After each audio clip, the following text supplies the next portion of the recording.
ফুয়াদ ভাই, আপনার কাছে আসি। যেহেতু জুলাই ঐক্য নিয়ে আলোচনা হচ্ছে, আপনার নিশ্চয়ই তারপরে আমরা তার উত্তরে কামরুজ্জামান রতনের কাছে যাব। যেটিতে শুরু করছিলাম যে আজকেই একটি অনুষ্ঠানে প্রেস ক্লাবে ডক্টর শফিকুর রহমান, বিরোধী দলের প্রধান মুখ, এবং আপনারা যেহেতু ওই জোটেই আছেন, তিনি বলেছেন যে জুলাই ঐক্যে যে ফাটল ধরেছে এর জন্য বিএনপি দায়ী, এবং বিএনপির কারণে আসলে জুলাই ঐক্য রক্ষা করা গেল না। আসলে বিএনপি মানে কেন আপনারা বলছেন যে জুলাই ঐক্য আর মানে জুলাই ঐক্য বলে আর কিছু নেই, বা জুলাই ঐক্যে ফাটল ধরেছে? জুলাই ঐক্যে ফাটল ধরেছে সেটা আমি আসলে বলবো না, প্রত্যাশায় হয়তো ফাটল ধরেছে, প্রত্যাশায় গরমিল আছে। ঐক্যটা কোন জায়গাতে ঐক্য দেখেন, জুলাইকে আমরা কি অ্যাচিভ করেছি? দুইটা পার্টিকুলার বয়ান বাংলাদেশে এখন আওয়ামী ফ্যাসিবাদের যে দোসররা আছে তারা এটা বলবার চেষ্টা করছে, যারা আমাদের সবার বিরুদ্ধে একটা কমন অভিযোগ আছে যে আমরা মুক্তিযুদ্ধকে জুলাইয়ের সাথে মুখোমুখি করছি, অথবা জুলাইকে দিয়ে মুক্তিযুদ্ধকে ঢেকে দেওয়া, অসম্মান করা, ছোট করা, হেয় করা, এই একটা অভিযোগ করে আর কি। আর দ্বিতীয় অভিযোগ যেটা, সেটা হচ্ছে জুলাই করে আসলে কী লাভ হইল? সব তো আগের মতো, রাজনৈতিক সহিংসতা চলতেছে, দ্রব্যমূল্যের ঊর্ধ্বগতি, দুর্নীতি, দলীয়করণ, কথা দিয়ে কথা না রাখা, মানে এই যে রাজনৈতিক যে খাইসলত আমরা যেটা গত দশকের পর দশক দেখে অভ্যস্ত হয়ে গেছি, সেগুলো তো চলছে।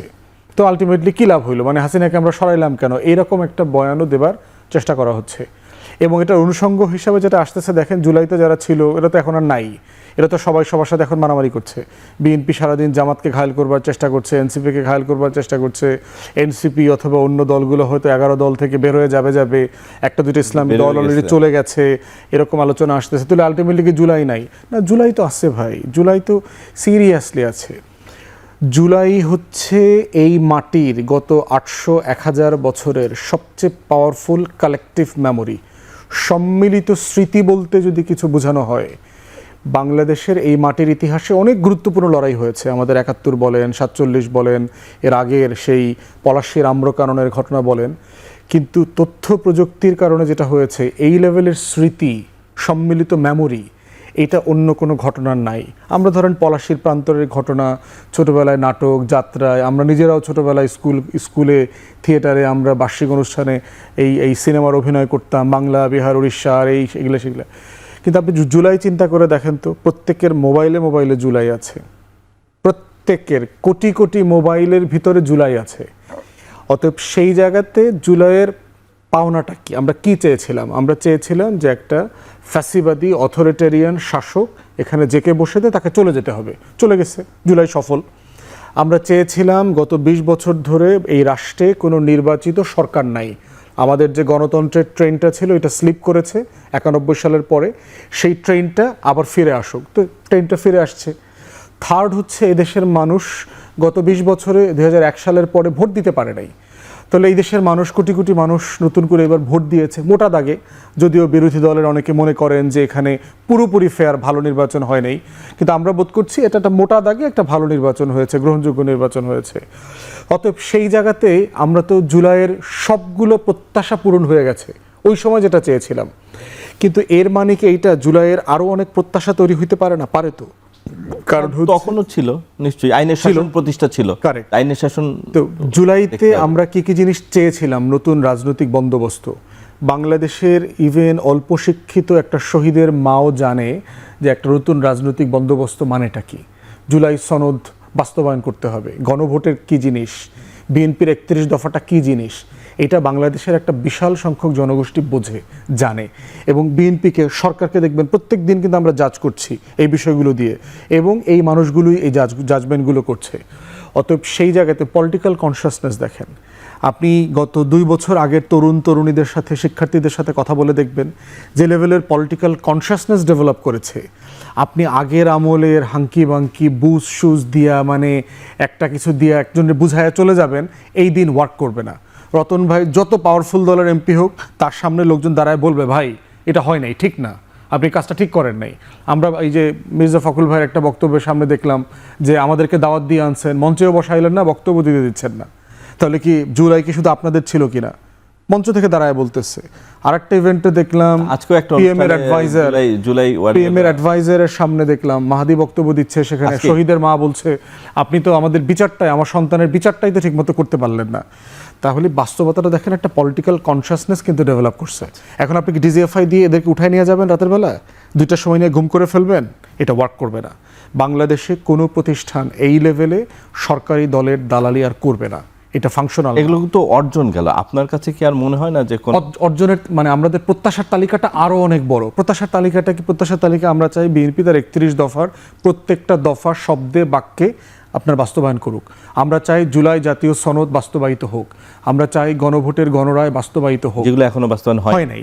আমরা চাই এই যে আকাঙ্ক্ষাগুলো তৈরি হয়েছে, বিএনপি গত 20 বছর ক্ষমতার বাইরে থেকে যেই বিষয়গুলো অনুধাবন করেছে, বিএনপির চেয়ারম্যান তখনকার সাবেক প্রধানমন্ত্রী বেগম জিয়া থেকে শুরু করে বিএনপির নেতারা যে বক্তব্যগুলো দিয়েছেন, আমরা চাই আপনারা সেগুলো এখন ভুলে না যান। এবং আমাদের দায়িত্ব হচ্ছে সেগুলো বারবার মনে করিয়ে দেয়া যে আপনারা আসলে এগুলো ওয়াদা দিয়েছিলেন, করেন নাই। তো এই জন্য প্রত্যাশাটা লম্বা, একটা জাতির প্রত্যাশাটা কখনো কোনোদিন পূরণ হবে না। আচ্ছা, ধন্যবাদ আসাদুজ্জামান ফুয়াদ। জনাব কামরুজ্জামান রতন, বিএনপি আসলে এই যে মানে আজকে যেটা দিয়ে শুরু করলাম, যে ডক্টর শফিকুর রহমান যে বললো জুলাইকে ফাটল ধরেছে বিএনপির কারণে, বিএনপি কি করেছে যে কারণে ফাটল ধরেছে, বা ফাটল না ধরলেও ফাটল ধরার মতো পরিস্থিতি তৈরি হয়েছে? শাসক দলে আছে বিএনপি, বিএনপির নিশ্চয়ই অনেক দায়বদ্ধতা এবং রেসপন্সিবিলিটি আছে। বিএনপি এমন কিছু করেনি আর এমন ফাটল তৈরি হয়নি যে ফাটলের অতল গহ্বরে আমি আর ফুয়াদ ভাই ঢুকে গিয়েছি। আমরা এমন একটা পরিবেশ পেয়েছি, এবং আজকে আপনি যে প্রথমেই বলছিলেন জুলাই আছে বলেই ফুয়াদ ভাই এবং আমি এই জায়গায় বসে স্বাচ্ছন্দ্যে স্বাধীনভাবে গণতন্ত্রের সার্বভৌমের কথা বলছি। হ্যাঁ, কথাগুলো বলতে তো বলল রতন ভাই যতই শক্তিশালী দলের সদস্য হোক, আমি শক্তিশালী দলের সদস্য হিসেবে নিজেকে পরিচয় করতে চাই না। আমি 90 এবং জুলাই আমার যতটুকু ভূমিকা, আমার জীবন থেকে যতটুকু কষ্ট রিস্ক চলে গিয়েছে, এবং হাজারো, যেখানে আমরা সর্বশেষ আজকে যে জুলাইয়ের আজকের 2 তারিখে বসে আছি, 2টা বছর আগে এই দিনটার কথা যদি চিন্তা করি, কখনো আমি ব্যক্তিগতভাবে ভাবি নাই যে এই দিনটায় এমন একটা স্বাচ্ছন্দ্যে স্বাধীনভাবে গণতন্ত্রের কথা কোনোদিন বলতে পারবো। কারণ এই টকশো থেকে নামার পরে আমার ইতিহাসের মধ্যেই 2বার আমাকে নামার পরে আমাকে ডিজিএফে উঠে নিয়ে গিয়েছে। তো ওই যে তিক্ত অভিজ্ঞতাটা এবং আমার বেঁচে থাকার যে একটা অদম্য একটা স্পৃহার থেকে আমি এক্সটেনশন লাইভে বসে এখানে যে কথা বলছি, তো আমার এতটুকুই কথা, আমাদের যতটুকুই জুলাই সনদ বলি, গণভোট বলি, এগুলো নিয়ে আজকে আমরা কথা যদি বলতেই হয়, এই বলাটা ওনাদের দাবি থেকে ওনারা বলবে এটাই স্বাভাবিক, বা আমরা কতটুকু দাবি থেকে সরে আসি এই কথাটা কিন্তু যৌক্তিক।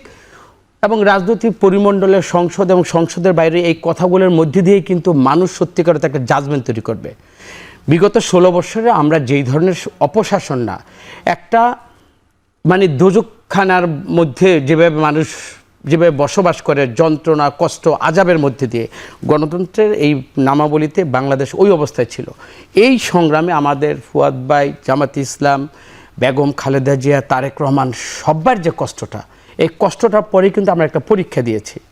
আজকে ফুয়াদ ভাই যখন রাজপথে কথা বলে, আবার ওনার পার্টির এবি পার্টির মঞ্জু ভাই যখন কথা বলে, এই কথার মধ্যে আমি দুজনের মধ্যে আমি সম্মান রেখেই বলি, রাজপথে যদি প্রকম্পিত করতে হয় কাউকে না কাউকে বয়সটা রেস করতে হয়। এই ফুয়াদ ভাই যদি পার্লামেন্টে ওনার বয়সটা রেস করতো, আজকের যতগুলো ওনাদের কথায় বিএনপি যতগুলো দাবি থেকে সরে আসছে, আমার তো মনে হয় ফুয়াদ ভাই ওখানে থাকলে ভালো করতো, সার্জিস ওখানে থাকলে ভালো করতো, গোলাম পারোর এখান থেকে ভালো করতো। কেন জানি মনে হয় যে নাসিরুদ্দিন ভাই ওনারা যখন কথা বলে, সম্মানের সহিত বলছি, একটা গণতন্ত্রের একটা চর্চার ব্যাপার, এবং সবাইকে যে একটা মানে অ্যাকোমোডেট করতে হবে, কনভিজেন্সি রেখে রেখে যে আমাদের পার্লামেন্টকে ভাইব্রেন্ট করতে হলে, এবং শুধু ভাইব্রেন্ট বলতে শব্দ ওটাকে একটা ফাংশনিং করতে হলে, যেটা আমার বিগত দিনে যে ওয়াদাগুলো আমি করেছিলাম, এই ওয়াদার জন্য পার্লামেন্টে আপনার যুক্তি নির্ভর আইনের মধ্যে দিয়ে আপনার কথা বলতে হবে, সাংবিধানিক আলোকে কথা বলতে হবে।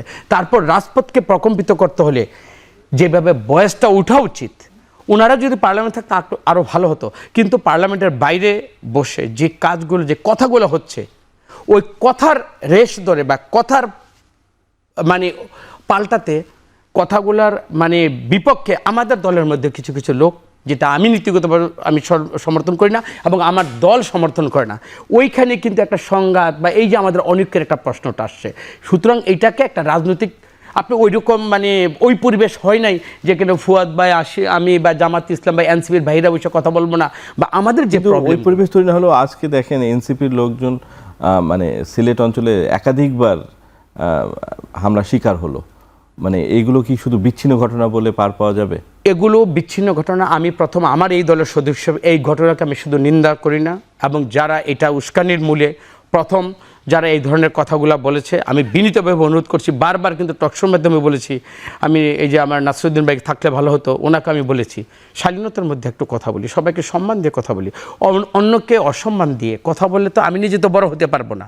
আমার কেন যেন মনে হয় যারা পার্লামেন্টে আমরা যেতে পারিনি, কোনো না কোনোভাবে আনরেস্ট করতে পারলে বা আরেকটা যদি নিকট ভবিষ্যতে একটা পার্লামেন্ট করা যায়, ওনারও মনে হয় যে ওই রকম একটা আক্ষেপ থেকে মনে হয় যে এই ধরনের কথা আপনারা তো চাইছিলেন যে একটা উচ্চ কক্ষ করার কথা, আরেকটা পার্লামেন্ট। আমরা তো ওই দাবি থেকে তো সরে আসিনি। আপনি সরে আসেনি তো, ওইটা যদি আপনি শুনেন, আপনি যদি টাফ এজিটেশনের দিকে যখন আপনি যাবেন, আপনি কি আন্দোলনকে বলেছি যে বিএনপির কাছে আপনারা কোনো অঙ্গীকারবদ্ধ হয়েছেন আন্দোলন কর্মীরা রাজপথ প্রকম্পিত করবেন না? কিন্তু কখন? যখন বিএনপি যদি গণদাবি থেকে জুলাই সনদ থেকে যেটা বলেছে তারেক রহমান যে আমরা অক্ষর অক্ষর পালন করবো, তারপরে যদি কোনো কিছু বাকি থাকে আমরা সমঝোতার বসে আমরা এই কাজটা করব। শুধু একটুকু কথা বলি যে দানবের বিরুদ্ধে সংগ্রাম করে আমি, আপনি, ফুয়াদ ভাইরা যারা জীবনটা কোনো রকমে বাঁচিয়ে রাখলাম, আমাদের কোনো অনৈক্যের কারণে, আমাদের কোনো ফাটলের কারণে যদি তাদেররা যদি সুযোগ পায়, আপনি কি মনে করেন ওই দানবীয় ফেসিস্ট কোনো মানবিক গুণাবলীতে এই বাংলাদেশের রাজনীতি আবির্ভাব হবে? আর ওই আবির্ভাবের পরে আমি আর আপনি উনি বা মানে নিরাপদ থাকতে পারবো? আজকে এইভাবে উচ্চ কণ্ঠে আমরা বলিষ্ঠ কণ্ঠে আমাদের সমালোচনাগুলোর মধ্যে, আমাদের আত্মশুদ্ধির মধ্যে আমাদের যা করণীয়, আমরা মনে করি ওইটাও আমাদের একটু চিন্তা করা উচিত। ধন্যবাদ। আমি এই প্রসঙ্গে আরেকটু মানে যে বললেন যে যদি সেই ফ্যাসিবাদ ফিরে আসে, আজকে ফরহাদ মাজার একটি অনুষ্ঠানে বলেছেন যে যতদিন জামাত ইসলামের নামে রাজনীতি থাকবে ততদিন আওয়ামী লীগ থাকবে, আওয়ামী লীগকে নির্মূল করা যাবে না। আওয়ামী লীগের তো একটা আদর্শ, তো ফ্যাসিস্ট ফিরে আসার প্রশ্ন এসছে। আপনার কি মনে হয় ফরহাদ মাজারের এই কথাটার ভিতর সারবত্তা কিছু আছে? এটা তার একটা গুরুত্বপূর্ণ আপনার অবজারভেশন। আমি আওয়ামী লীগ ফিরে আসার কোনো সম্ভাবনা দেখতে পাচ্ছি না।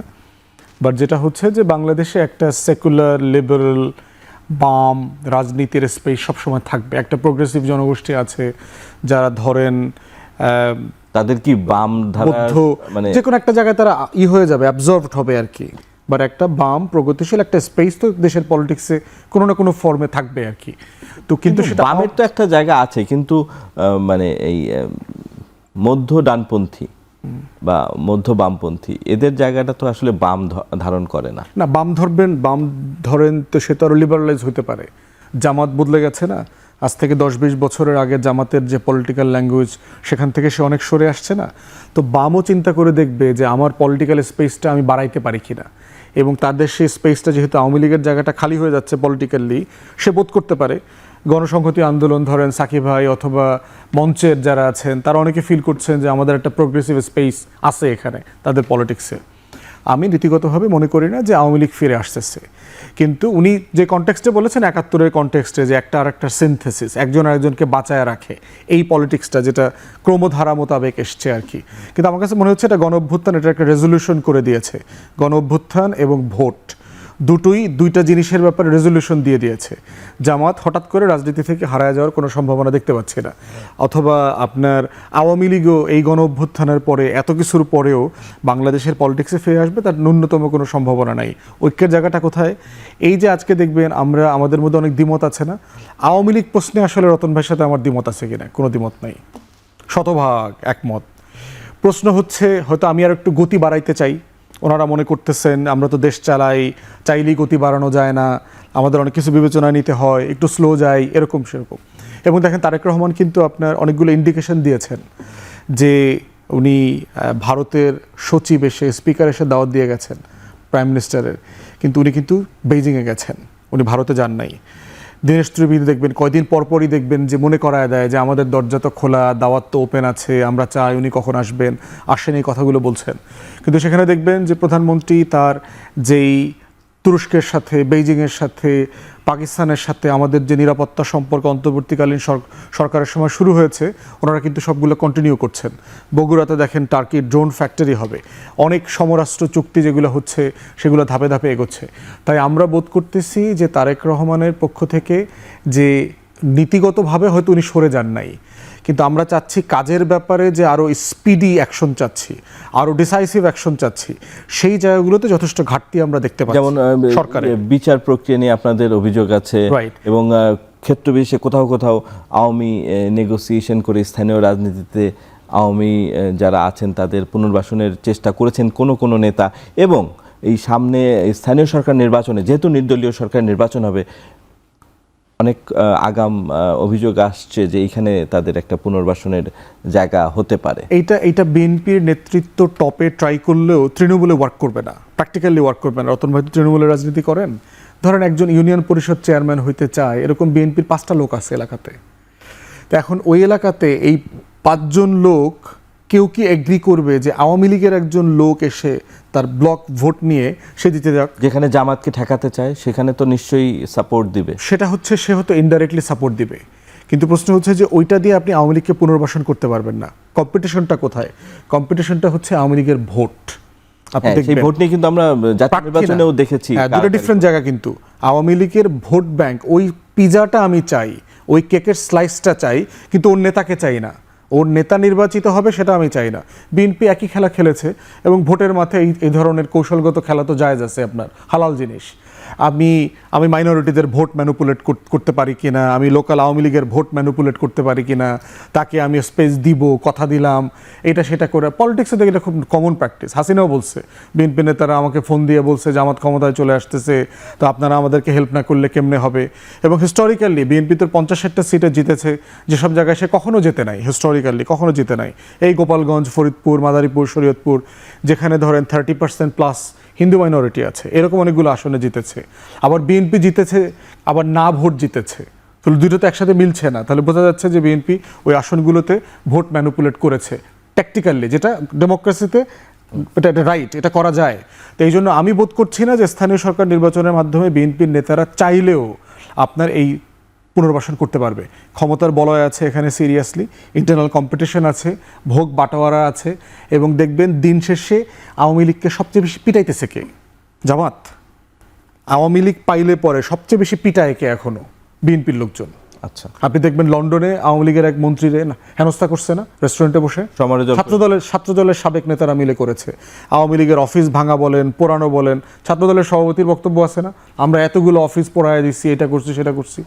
এখনো আওয়ামী লীগকে তৃণমূলে সবচেয়ে বেশি আপনার চ্যালেঞ্জ করার জায়গাতে বিএনপি অনেক দূর এগিয়ে আছে। ধন্যবাদ। ধারে কাছে কেউ নাই। ধন্যবাদ জনাব ফুয়াদ। জনাব রতন, এই যে জুলাইয়ের বিচার নিয়ে মানে এই অভিযোগ ক্রমাগত আসছে যে বিএনপি এই বিচারকে স্লথ করে ফেলেছে এবং প্রত্যাশিত অগ্রগতি নেই, এবং জুলাই চেতনাকে ধারণ করছে না বিএনপি। এটা সত্য নয়, এটা কোনোভাবে সত্য হতেও পারে না।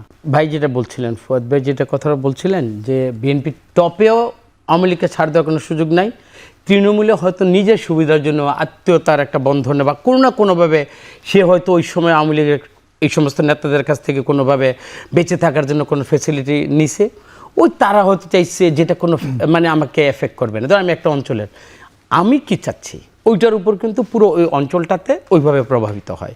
সুতরাং আর আমি সোজা সাপটা একটা কথা বলি, যেই দলের নেত্রী সবাইকে পালাই থুয়া নিজে এবং তার পরিবারের সমস্ত সদস্যগুলোকে নিয়ে পালাই গেছে, ও যতই হুঙ্কার দেখ, আমি ওর হুঙ্কারকে একটু মাত্র আমলে নিব না। এই কারণে যেই দিন এবং আওয়ামী লীগ কর্মীদেরকে বিনীতভাবে একটা উপদেশ দিই, যার তো সবাই তো আওয়ামী লীগ শেষ হয়ে যায় নাই, ওনার নেত্রী বাংলাদেশে আইসা এই সীমানায় আইসা যতক্ষণ না ওর বিরুদ্ধে যতগুলো এলিগেশন বা শাস্তি যা ইতিমধ্যে যা হয়ে আছে, সেটা ফাঁসি হোক যাই হোক, যেদিন এই বাংলাদেশে ওনার মতো পলায়নপর নেত্রী বাংলাদেশে আসবে, তারপরে এসে যদি সশরীরে প্রমাণ করতে পারে, ওই দিন আওয়ামী লীগকে নিয়ে কথা বললে বোধ হয় যে আমাদের এই সময়টা একটু বেঁচে যায়।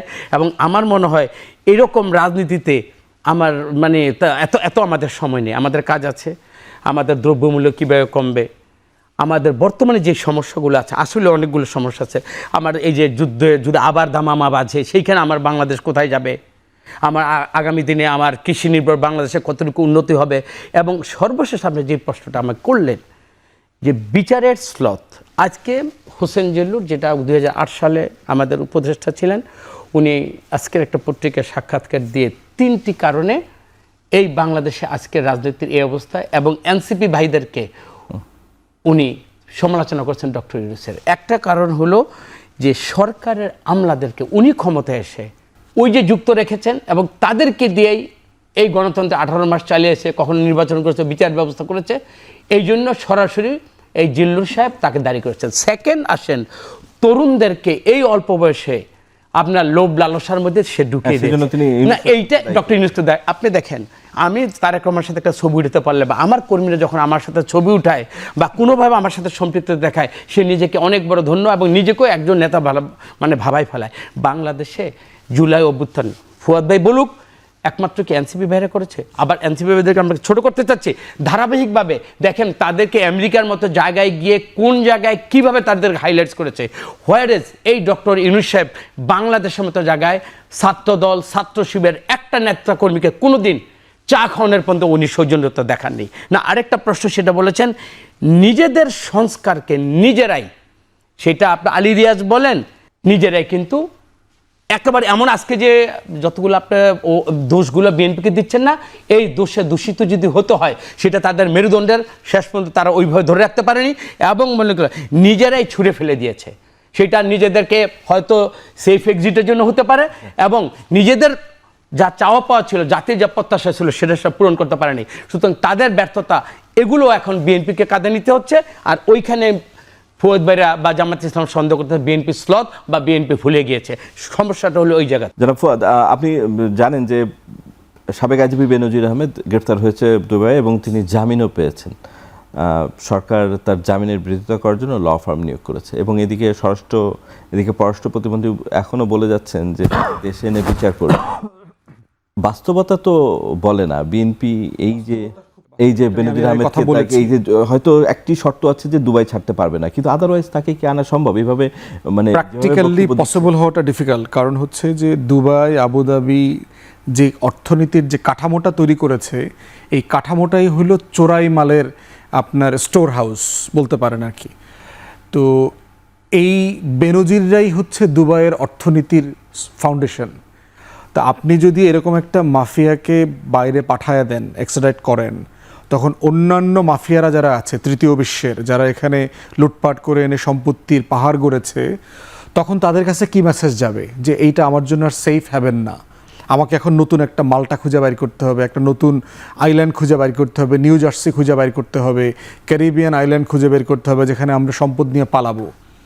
তো এই জন্য হচ্ছে যে নীতিগতভাবেই দুবাই এই ধরনের লোকদের, দুবাই কেন, যারা আওয়ামী লীগের যারা বিভিন্ন দেশে পলাতক আছে, এদের আদৌ কি এদের সম্পদ এবং তাদের দেশে এনে বিচার করা, যেটা পশ্চিমা দেশগুলো ডিফারেন্ট। ধরেন পশ্চিমা দেশগুলোতে আপনি যদি কাঠামোগতভাবে ডিল করতে পারেন, একটা পর্যায়ে সম্পত্তি পুরো রিকভার করতে না পারলেও, কারণ প্রপার্টি তো ইকুইটি মার্কেটে অ্যাবজর্ব হয়ে যায়, ডিজলভ হয়ে যায়, ওটা থাকে না। কিন্তু আপনি ব্যক্তির ক্রাইম যদি প্রমাণ করতে পারেন, পার্টিকুলারলি যদি আপনি এখানে ফাঁসির দণ্ডের প্রশ্ন না থাকে, তাহলে ওখান থেকে ব্যক্তি ফেরত আনতে পারবেন। সম্ভব, এটা হচ্ছে কাগজে কলমের কথা। ওইটা শতটা সম্ভব। এত সম্পদ ধরা পড়ছে লন্ডনে, তারপরও মানে ওইভাবে কিন্তু কারণ পশ্চিমের দেশগুলো তো এরকমই চুরির মার্কেট। আপনার দুনিয়ার ফাইন্যান্সিয়াল ইন্ডাস্ট্রির প্রায় 25%, 30% হচ্ছে ব্ল্যাক মানি, হোয়াইট হয় হচ্ছে লন্ডনে। তার টোটাল ইন্ডাস্ট্রিটাই হচ্ছে চুরির টাকা। তো সেই ইন্ডাস্ট্রি তারা ছেড়ে দেবে আপনাকে। এটা তো একটা কলোনিয়াল লুটের মতো, যে আমার কলোনি নাই কিন্তু আমি এমন একটা সিস্টেম ডেভেলপ করে রেখে গেছি যে এই দেশের মানুষের নিজ দায়িত্বে কলোনির প্রজা আকারে কাজ করবে। খুবই বাস্তব কথা। কিন্তু এইখানেই আমি যেটা আপনার কাছে জানতে চাই হচ্ছে যে আমরা যে ন্যারেটিভসটা দেয় এদেশের নেতারা, ধরে এনে বিচার করে দিচ্ছি, আপনি যে কথা বললেন এটা অত্যন্ত সত্য কথা, যে চুরির ইকোনমি তো ওদের। এই ধরনের কথাগুলো মানুষ তো বোঝা শুরু করেছে, বিচার করা সম্ভব না, এত ইজি হবে না। তাহলে কেন এই ন্যারেটিভসগুলো দেয় দেশের রাজনীতিবিদরা? না, কিন্তু সরকারের জায়গা থেকে চেষ্টা করাটা এবং কথা বলাটা জরুরি। তা না হলে যেটা হবে যে আপনি তো মানে যারা ভবিষ্যৎ চোর আছে তাদেরকে একটা মেসেজ দিচ্ছেন, যেহেতু আমরা ভবিষ্যতে যারা চুরি করবেন তাদের ব্যাপারে কোনো বিচার করব না, যেহেতু ভবিষ্যতের চোরদেরকে বিচার করার জন্য দেশে ফেরত আনা যাবে না, অতএব বর্তমান সম্ভাব্য চোরেরা আগামী দিনগুলোতে একদম নিজ ফজিলতে এসালম হয়ে যাও, বেক্সিমকো হয়ে যাও, সাইফুদ্দৌমান চৌধুরী জাভেদ হয়ে যাও, আপনি ওই মেসেজ দেবেন। কিন্তু প্রশ্ন হচ্ছে আপনাকে তো একটা মেসেজ দিতে হবে যে আমরা চেষ্টা করছি, এবং অন্তর্বর্তীকালীন সরকার কিন্তু দেখেছেন চেষ্টা করেছে, চেষ্টায় সে ত্রুটি করে নাই। বাংলাদেশ ব্যাংকের গভর্নর থেকে শুরু করে অর্থ উপদেষ্টারা যারা ছিলেন, বিভিন্ন দেশে যাওয়া, ওখানকার ফ্রড এজেন্সিগুলোর সাথে মিট করা, বিভিন্ন আপনার মানে যারা ডেটের টাকা রিকভার করে দেয়, রিকভারি এজেন্সিগুলোকে ইনস্ট্রাকশন করেছেন, সেখানে তাদের চেষ্টা কিন্তু ত্রুটি ছিল না। কিন্তু মোটা দাগে করা যাবে না বলে আমি চেষ্টাই করলাম না, এটা তো আবার সমাধান না। রাষ্ট্রের জায়গা থেকে আপনার দুবাইতে এই যে স্বরাষ্ট্রমন্ত্রী বলেছেন যে একটা ল ফার্মকে দায়িত্ব দেওয়া হয়েছে ইতিমধ্যে তার বেইল বাতিল করবার জন্য। এত মানে লড়াইটা তো করতে হবে, মানে আপনি করতে পারেন বা না পারেন, ওটা ছেড়ে দেওয়াটার পক্ষে আবার আমি না। ছেড়ে কিন্তু দেওয়ার এটাও কথা মাথায় রাখতে হবে, সত্যটাও জানা উচিত। হ্যাঁ, এটাও জনগণকে মাথায় রাখতে হবে যে চুরি হয়ে গেলে পরে ঠেকাতে হবে, চুরি হয়ে গেলে এক্স্যাক্টলি এটা ডিফিকাল্ট, বরং হচ্ছে এখন চুরির পথ বন্ধ করতে হবে।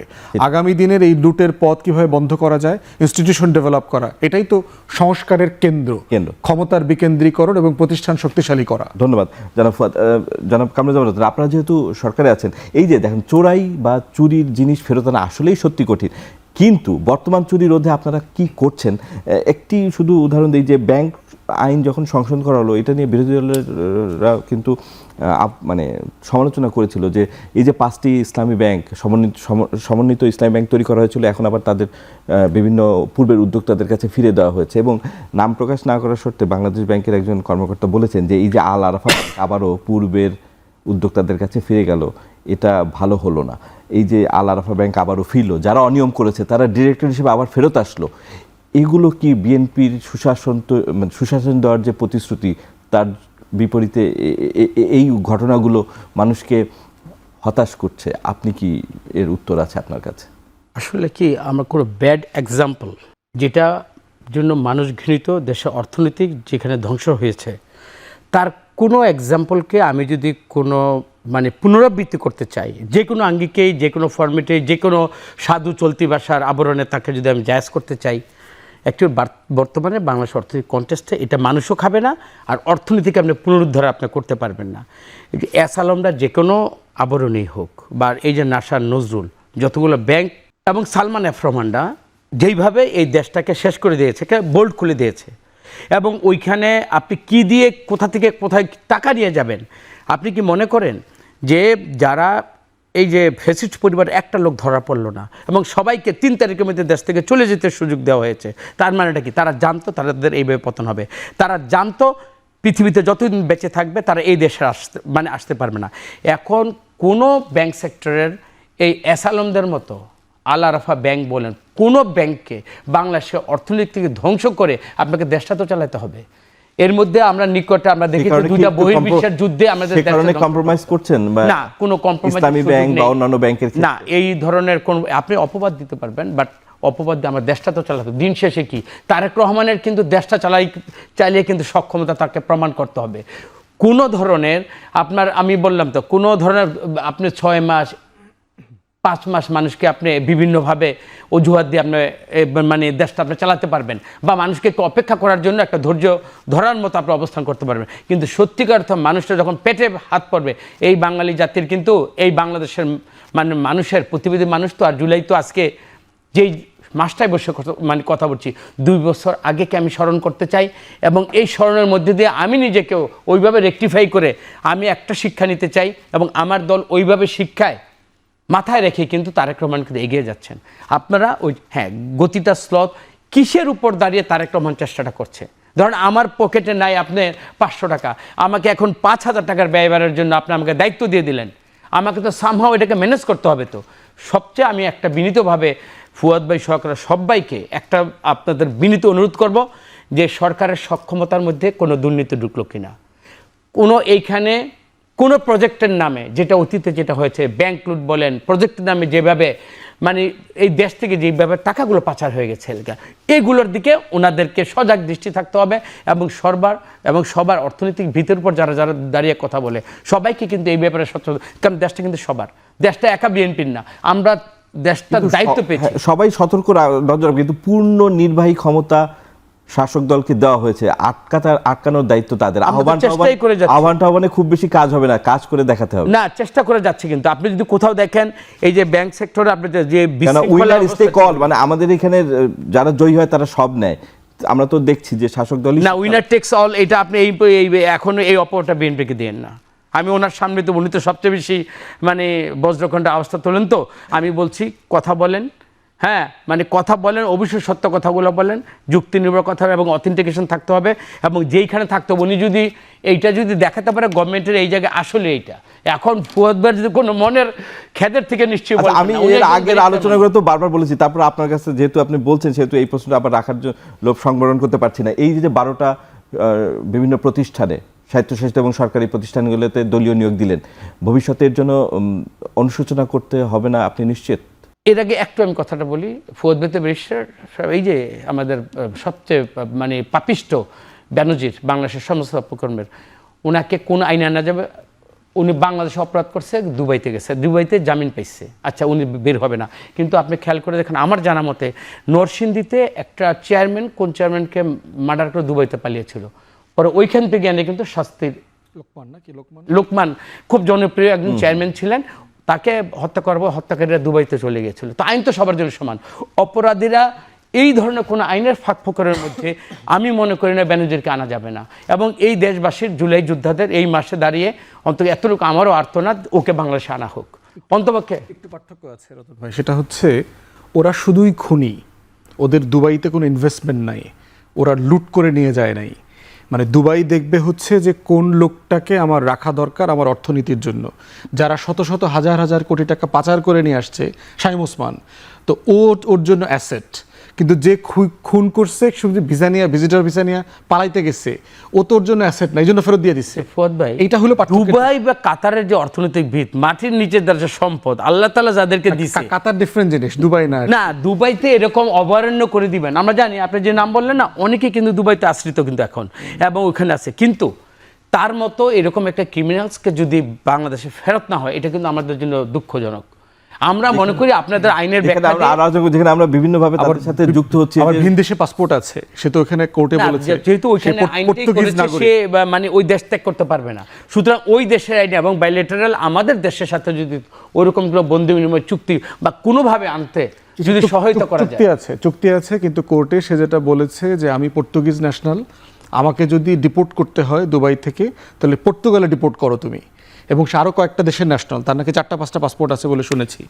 এই জন্য প্রশ্ন হচ্ছে যে আপনার ফাইন্যান্সিয়াল ফ্রডদেরকে দুবাই বের করে দিয়েছে, এরকম ঘটনা অলমোস্ট নাই আর কি। না, এখন দুবাইয়ের যদি টাকার মানে অভাব হয়, আর এইসব চোরের টাকাতে যদি দুবাই চলতে হয়, এটা আমাদের জন্য দুঃখজনক। মানে আমি আবেগ দিয়ে বললাম, ওকে আমার ফেরত। দুবাই হয়তো এই বার্তা দিতে চায় না, পৃথিবীর আরো যেসব লুটেরা আছে তাদের জন্য এটা মেসেজ। আচ্ছা, ওইটা ওনারা মানে অ্যাডভোকেসি দিয়ে ওনারা ভালো বলতে পারেন। এখন আপনি যে প্রশ্নটা করছিলেন, 12 জনকে বিভিন্ন কর্পোরেশনে, প্রশ্নের জন্য 12 করলাম, কিন্তু আপনি এরকম দলীয় নিয়োগ আরো আছে, কেননা বিভিন্ন বিশ্ববিদ্যালয়ের ভিসি থেকে শুরু করে আরো বিভিন্ন পদে এরকম নিয়োগ আছে, আমি শুধু 12টার কথা উল্লেখ করি। আচ্ছা, এইখানে বিসিদের নিয়োগটা আমি বলি, যে যখন একটা গভর্নমেন্ট আসে, এটা আমেরিকার আপনার হোয়াইট হাউসে দেখেন, যখন একটা গভর্নমেন্ট চলে যায়, পুরো কিন্তু সেটটাই চেঞ্জ হয়ে যায়। আমরা তো ওই কালচার এখনো গ্রহণ করি না। ওই কালচারে আপনি চিন্তা করবেন, আমি অনেস্টলি যেটা আমি বুঝি সেটা আমি ওই ব্যাখ্যাতে বলছি, হয়তো আমি জানি না মানে আপনাদের মানে আমরা প্র্যাকটিক্যাল জিনিসটা আমি বলি।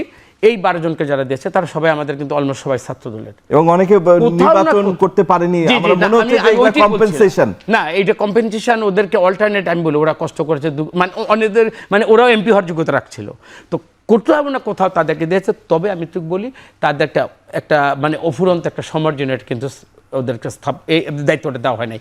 তবে এতটুকু বলি, আপনারা এইভাবে তাদের বিরুদ্ধে চোখ রাখেন, অন্তত ওই দায়িত্বটা যদি সুচারুভাবে পালন করে, এবং ওইখান থেকে বসে যেন বাংলাদেশের অর্থনীতিকে যার যার সেক্টর সেই জন্য আপহোল্ড করে, অন্তত ওই জায়গায় বসে একটা গভর্নমেন্টকে কলঙ্কিত করার জন্য তারা যেন ওইখানে স্থান না পায়। এটা আপনার মাধ্যমে আমি আমার এই মানে বয়সটা রেজ করলাম। ওখানে সুযোগটা দিতে হবে ভাই। ধরুন আমি এমপি হয়েছি, আমি যদি এমপি না হতাম, নমিনেশন না পাইতাম, নিশ্চয়ই তারেক রহমান আমার কোথাও না কোথাও আমাকে অ্যাকোমোডেট করতো। আপনি কি রতন ভাইয়ের মেনে নিতে রাজি আছেন যে তাদের পর্যবেক্ষণ করা যেতে পারে, যদিও তাদের পূর্ব অভিজ্ঞতা নেই এইসব কর্পোরেশন বা প্রতিষ্ঠানগুলো চালানোর? মানে রতন ভাইদের দুইটা পাওয়ারফুল যুক্তি আছে। প্রথম যুক্তি হচ্ছে, যেটা উনি একটু ইঙ্গিত দিয়েছেন, সেটা হচ্ছে আমরা আমেরিকাতে প্রেসিডেন্সিয়াল মডেলে দেখেছি, তার পুরো সিভিল ব্যুরোক্রেসি, প্রায় 5000-এর মতো স্টাফ আছে। প্রেসিডেন্ট ইলেক্ট হয়ে গেলেই আপনি জানেন যে শপথের 3 মাস আগেই আমেরিকাতে নির্বাচন হয়ে যায়, নভেম্বরে হয়, জানুয়ারিতে শপথ হয়। তো এই 3 মাসেই কিন্তু প্রেসিডেন্ট ইলেক্টের অফিস তৈরি হয়ে যায়, এবং এটা কংগ্রেস ফান্ডিং করে, এটার জন্য আলাদা বাজেট আছে, রাষ্ট্রীয় বাজেট আছে, এবং আপনার সিকিউরিটি ব্রিফ পায় প্রেসিডেন্ট ইলেক্ট, CIA FBI প্রধানরা এসে তাকে ব্রিফ করেন। তো সেই মডেলটা তো আমরা ফলো করি, এটা তো ওয়েস্টমিনস্টার মডেল ফলো করি আমরা। মানে এই যুক্তিটা যদি আপনি ইলেকশনে ম্যান্ডেট নিয়ে আসতেন ফাইন, যে ভাই আমি আমার দেশের যে অবস্থা চলতেছে আমরা বোধ করছি যে আমাদের পুরো সিভিল ব্যুরোক্রেসি প্রেসিডেন্সিয়াল মডেলে নিয়ে নিতে হবে, আপনি একটা ম্যান্ডেট নিয়ে আসতেন, জনগণ ভোট দিত, আপনারা এমনি জিততেন, ভালো হইতো।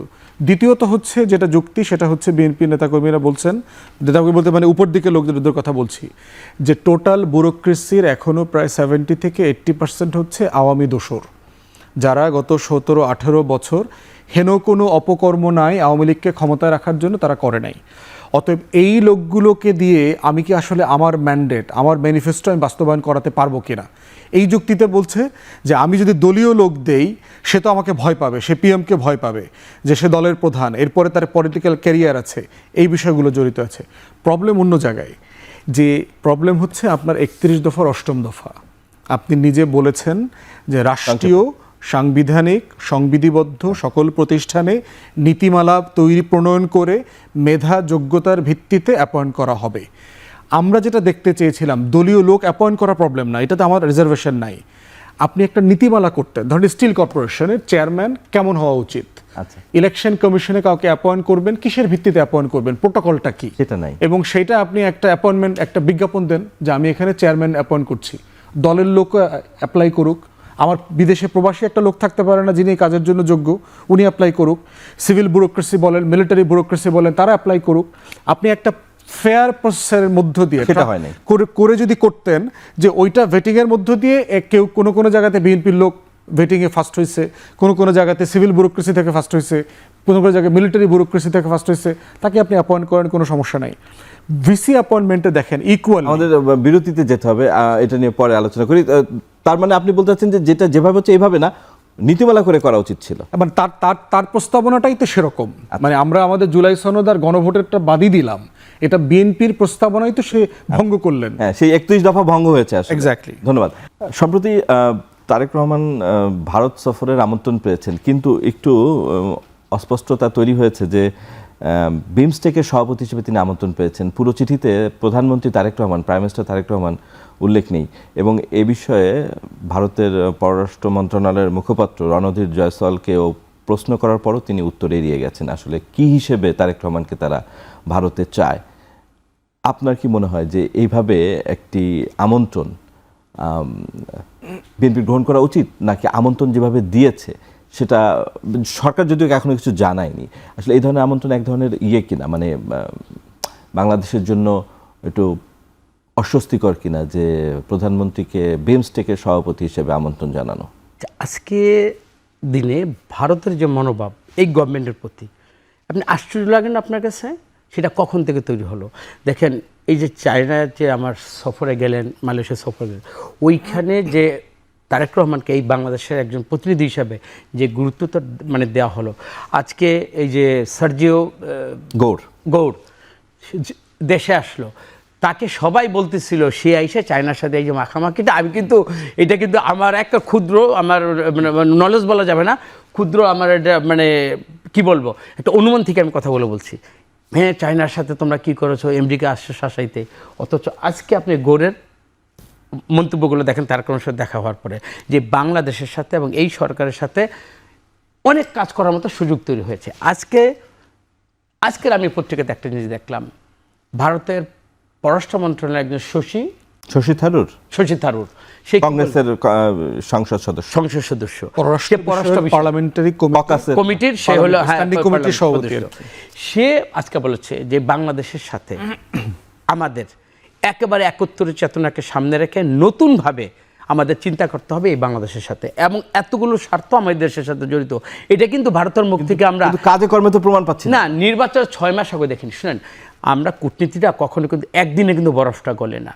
আমার মনে হয় ভারত এখন চিন্তা করছে যে এইটা একটা নির্বাচিত একটা সরকার, পাশাপাশি চায়না তাদের একটা মানে আমার প্রশ্ন যেটা ছিল, ভারত বোধহয় এখনো মেনে নিতে পারছে না বিএনপি সরকার। না, মেনে নিতে না পারলেও এখন এই বিএনপিকে এই দেশটাকে গিলতেও পারতেছে না।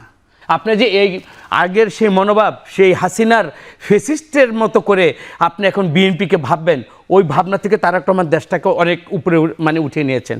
চায়নার সাথে বিএনপির যে মানে অ্যাকসেপ্টেন্স, এবং অপরাপর দেশগুলোর সাথে আজকে দেখেন আমেরিকার সাথে যে সম্পর্ক, এই সম্পর্কটা কারণ মনে এখন ভারত বুঝতে অনুধাবন করছে আমি বন্ধুপ্রতিম দেশকে কিন্তু আমি বাদ দিয়ে কিন্তু আপনারা সবাই বলে না যে স্ত্রী বাদ দেওয়া যায়, প্রতিবেশীকে বাদ দেওয়া যায় না। আমরা বলবো তারেক রহমান প্রথম দিনে একটা মেসেজ দিয়েছে যে আমার সম্পর্ক হবে 18 কোটি মানুষের স্বার্থে, যারা আফুল করবে তাদের সাথে আমি ওই আঙ্গিকে আমি সম্পর্কটা করব। আমার মনে হয় ভারত এই যেহেতু নির্বাচিত সরকার, তারেক রহমানের বার্তা মনে ডিকোড করতে পারেনি ভারত। না অনুধাবন আস্তে আস্তে করে বললাম আস্তে না, আস্তে সময় লাগবে। হ্যাঁ একটু বুঝতে ওনারা বুঝে ভালো কিন্তু বুঝে এখন দেখতেছে যে এটাকে তো আর মানে এই মানচিত্রকে এই 21 কোটি মানুষকে তো আর গিলে ফেলা যাবে না, সবাইকে তো আর রোহিঙ্গা বানিয়ে মেরে ফেলা যাবে না। এই জন্য আমার মনে হয় ভারত তার চিন্তা থেকে সরে আসছে। আর তারেক রহমান প্রথম দিন মাথা উঁচু করে এই সার্বভৌম বাংলাদেশকে যে জায়গায় উঠাতে চেয়েছেন উনি ওই মেসেজটাই দিয়েছেন, এবং ওই মেসেজটার পরে ভারত আজকে যতটুকু লিবারেলভাবে এই প্রতিবেশী হিসাবে বাংলাদেশকে সার্বভৌম বাংলাদেশের মান সম্মান দিয়ে সমমর্যাদার ভিত্তিতে যেই জায়গায় চেষ্টা করছে আমরা ওই জায়গা থেকে তাকে ভারতকে আমরা ওয়েলকাম জানাবো। ধন্যবাদ কামরুজ্জামান নতুন। জনাব ফুয়াদ, সার্জিও গোর বাংলাদেশে এসছে, সেটা কোনো বিদেশি দেশের উচ্চ পর্যায়ের কর্মকর্তা আসলে সে সব আলোচনা হয়, সেগুলো নিয়ে আসলে প্রশংসাই হয় বেশি। কিন্তু মানে এই যে মার্কিনীদের সাথে আমাদের চুক্তি, বিশেষ করে অন্তর্বর্তী সরকার ক্ষমতা ছাড়ার অব্যাহতি পূর্বে যে চুক্তি হলো, সেটার মূল্যায়নে দেখা যাচ্ছে যে বাংলাদেশের স্বার্থ খুব বেশি রক্ষা হয় নাই, এবং এরপরে বলপূর্বক শ্রম শোষণের যুক্তি তুলে আরও 10% শুল্ক আরোপ করা হলো। সব মিলিয়ে ভারত সম্প্রতিকালে আমেরিকার সাথে যে ধরনের ডিলগুলো হয়েছে, বাংলাদেশের স্বার্থ খুব বেশি রক্ষা হয়েছে এমন কেউই বলছেন না। ইভেন আমরা বোয়িং কিনছি, অতিরিক্ত দামে তুলা, গম সবই আনছি, কিন্তু আমাদের সাথে মার্কিনীদের সম্পর্ক, আমরা প্রান্তের দেশ কিন্তু আমরা ঠিক মার্কিনীদের ঠিক মতো ডিল করতে পারছি না। আপনার কি মনে হয় সরকার এক্ষেত্রে আসলে মার্কিনীদের কাছে? আমার কাছে সেটা মনে হচ্ছে না, বরং অন্তর্বর্তীকালীন সরকার এবং বর্তমান সরকারও, যেহেতু আগের ন্যাশনাল সিকিউরিটি অ্যাডভাইজার এখানে ফরেন মিনিস্টার আছেন, সবাই এর থেকে বেটার ইন্টারেস্ট সার্ভ করবার সুযোগ ছিল না। এই মুহূর্তে মনে করছেন যে আপনি বাংলাদেশ মানে সার্টেনলি রিসেন্টলি দেখেন আপনার আগে যেটা ছিল যে ট্রাম্পের অ্যাডমিনিস্ট্রেশনের ফরেন পলিসি এবং ইকোনমিক পলিসি, ট্রেড পলিসিটা মাথায় রাখা দরকার, এবং এইটা আপনাকে দেখতে হবে যে বাংলাদেশি একমাত্র সাফারার কিনা, মানে এটা একটা গ্লোবাল ট্রেড ওয়ার সে চাপিয়ে দিয়েছে। এবং দেখেন যে আমেরিকাতে কয়েকশো বিলিয়ন ডলারের ট্রেড ডেফিসিট তৈরি হয়ে গেছে সারা দুনিয়ার সাথে, কারণ মানুষ এত দামে ওখান সাথে ব্যবসা বাণিজ্য করতে চাচ্ছে না, মুখ ফেরায় বিকল্প মার্কেট নিয়েছে। এখন এই বাস্তবতায় কি ছিল দেখেন, ইন্ডিয়ার উপরে 550 বিলিয়ন ডলারের ট্রেড চাপিয়ে দিয়েছে, আমেরিকার কাছ থেকে কিনতে হবে। আমার এখানে অ্যাডজাস্টমেন্ট পজিশনটা কত? $6 বিলিয়ন। $6 বিলিয়ন 4 বিলিয়ন ডলার অথবা $5 বিলিয়ন অলমোস্ট ধরেন হচ্ছে আরএমজি, এবং আরএমজিতে এখানে শর্ত কি, আপনি যদি ওখানকার থেকে তুলা আনেন, কাঁচামাল আনেন, এটা 0 হয়ে যাবে ট্যারিফ। তাহলে অরিজিনাল যে 19% ট্যারিফ ছিল, যেটা সুপ্রিম কোর্ট পরবর্তীতে বাতিল করে দিল, এইটার কিন্তু একটা নতুন রিভাইজড ভার্সন আসছে এখন, যেটা আমাদেরকে 10% দিয়েছে। এই 10%টা কিন্তু কম্পারেটিভলি অন্য দেশের তুলনায় আপনার কম, 12, 12.5 অনেক দেশকে দিয়েছে। এখন আমার মতো দেশ আমেরিকার সাথে আপনার হাতে অপশনটা কি? আপনি যদি কনক্লুশনে আসেন, মানে আমরা দেখতেছি যে এই রিয়েলিটিতে ট্রাম্প অ্যাডমিনিস্ট্রেশনের সাথে ইউরোপিয়ান ইউনিয়ন বলেন, সাউথ আমেরিকা বলেন, প্রত্যেকটা দেশই সাফার করতেছে। হ্যাঁ, সেটা এরকম একটা রিয়েলিটিতে আমাদের এর থেকে বেটার, আমরা তো এইড দিয়ে চলি, মানে আমরা কি সঠিকভাবে ডিলটা হচ্ছে? আমার কাছে মনে হচ্ছে এর থেকে বেটার করার সুযোগ নাই। আপনাকে এখন ওয়েট করতে হবে ট্রাম্প অ্যাডমিনিস্ট্রেশনের পরে যাবে সেই ট্রানজিশন, সারা দুনিয়া তাই করছে। আপনার এখনই ইউরোপিয়ানদেরকে দেখলাম ডেমোক্রেটিক পার্টি অথবা রিপাবলিকানদের নেক্সট অর্থমন্ত্রী কে হইতে পারে, বাণিজ্য মন্ত্রী কে হইতে পারে, তাদের সাথে তারা এখনই লবি করা শুরু করেছে, কারণ পরবর্তীতে যেন ট্রেড জায়গাগুলো তারা রিভাইজ করতে পারে। আমাদেরও ওই ডিপ্লোমেসিতে যেতে হবে। অবাস্তব, হাইপোথেটিক্যাল, ইউটোপিয়ান, মানে রোমান্টিক রিলেশনশিপের জায়গাতে আমরা নাই। ধন্যবাদ জনাব।